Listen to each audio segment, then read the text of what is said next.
The 2025 Netflix TV miniseries, American Primeval, is a gritty Western drama that dares to tackle one of the most disturbing and controversial events in American frontier history. The story is told through the lens of a fictional frontier woman named Sarah, who sets off with her son on a wagon train heading west across 1857 southern Utah. Sarah is a determined and resilient woman, fleeing from a violent past who seeks out a guide to help her and her son Devin navigate the dangerous American frontier. The guide turns out to be a lonely frontiersman named Isaac who begrudgingly guides Sarah and her son as they fight, trade, and evade clashing pockets of civilization, including militiamen, bounty hunters, renegade Paiute warriors, and last but not least, the Mormon army. In this video, we'll explore the true story behind American Primeval that is far more chilling than any screenwriter could imagine. Let me take you back to a time when religious fervor, paranoia, and territorial disputes turned ordinary Americans against one another with devastating consequences. Let's begin. By the mid-1800s, the pioneer movement was in full force, with hundreds of thousands of settlers having traversed the major migration routes like the Oregon, California, and Mormon trails, establishing communities across the territories and creating growing friction with both Native American nations and competing colonial interests.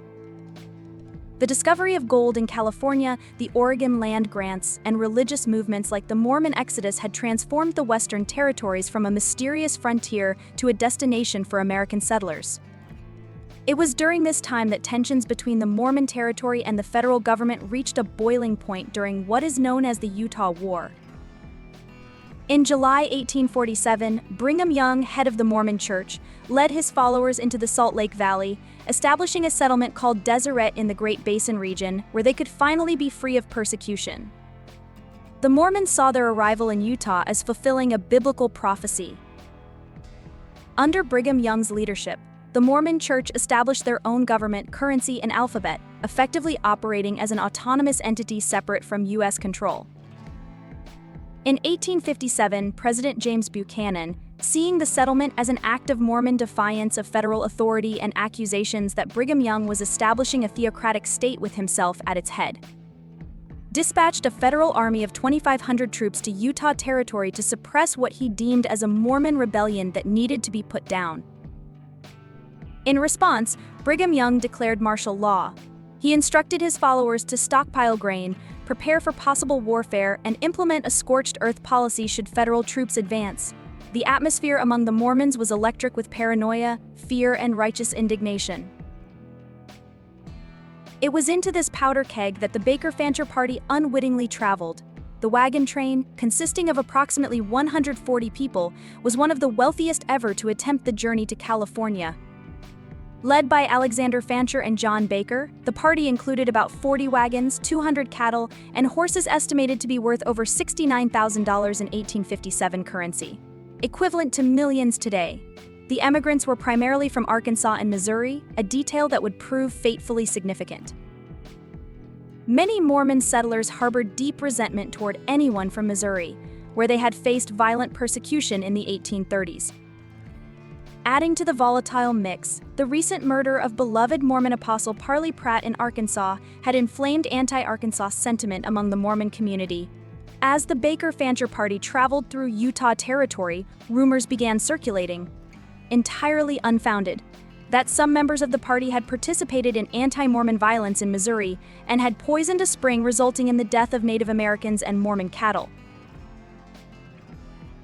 The wagon train's troubles began in Salt Lake City, where they found themselves unable to purchase needed supplies due to Brigham Young's wartime policies.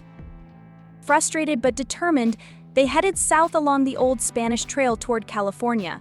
When they reached Cedar City, one of the last Mormon settlements on their route, local Mormon leaders, including Isaac C. Haight and John D. Lee, viewed them with intense suspicion. What happened next would unfold like a Greek tragedy.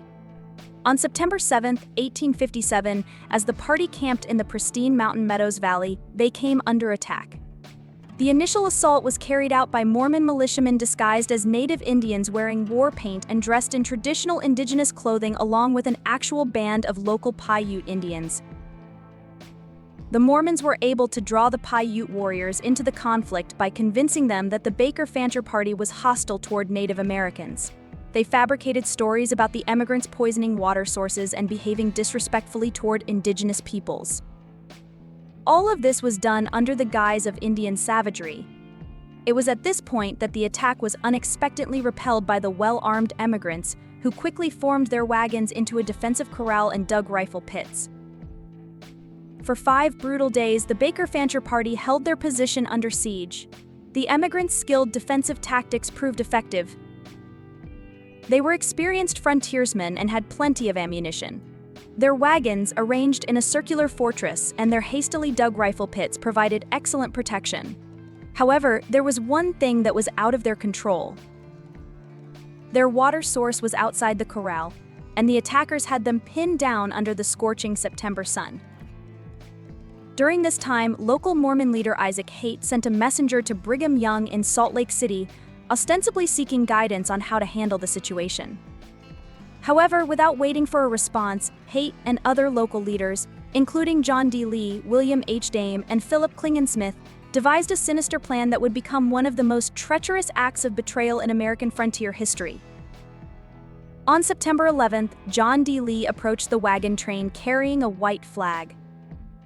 He told the desperate emigrants that he had negotiated with the savage Indians and could escort them to safety if they would lay down their arms. The plan seemed reasonable. The Mormons were known to have influence with local Native American tribes, and the emigrants, running low on water and ammunition, were desperate for a solution. What followed was methodically calculated. The emigrants were separated into 3 groups. The men and older boys were paired with armed Mormon militiamen, followed by the women and older children, and finally the young children in wagons. They were led out of their defensive position, ostensibly being escorted to safety in Cedar City.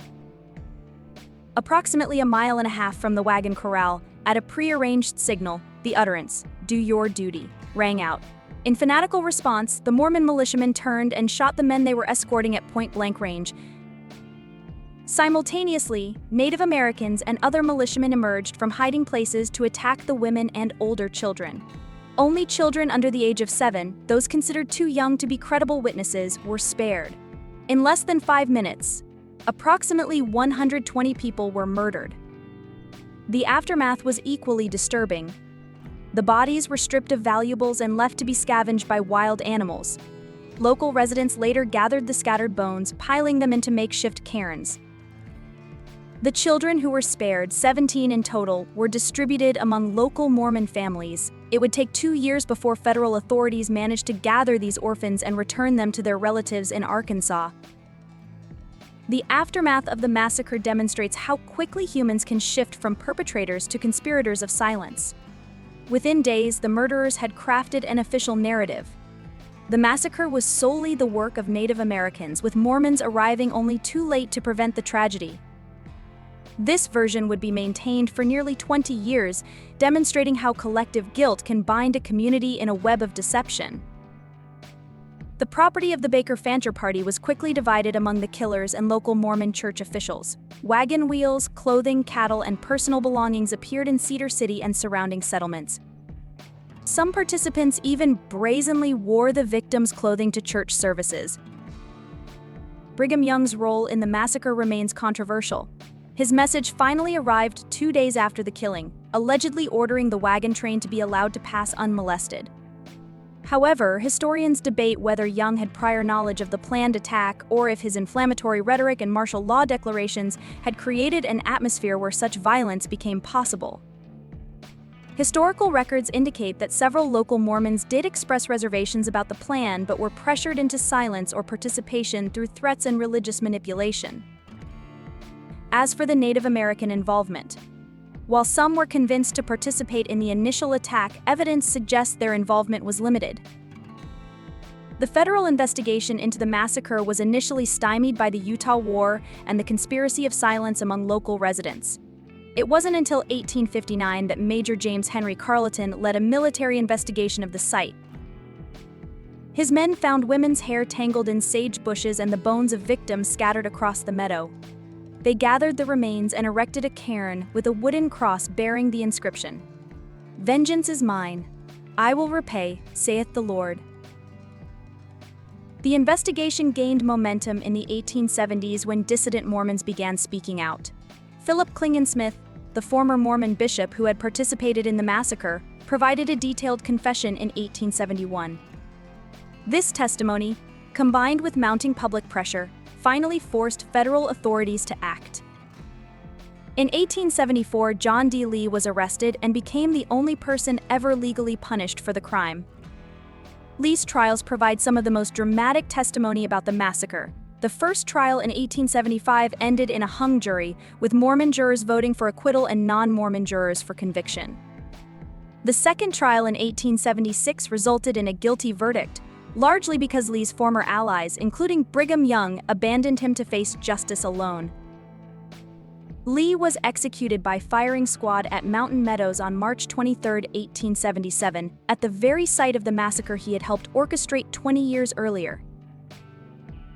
As American Primeval brings this dark chapter of true life history to streaming screens in 2025, we discover that it delves deep into the moral and psychological complexities that made the Mountain Meadows massacre possible. Through its fictional characters, the series explores the various perspectives of settlers, religious leaders, and innocent victims caught in the crossfire of this tragic event. While the show does take dramatic liberties, its core message resonates with modern audiences: how quickly civilization can unravel when fear, prejudice, and zealotry override basic human empathy.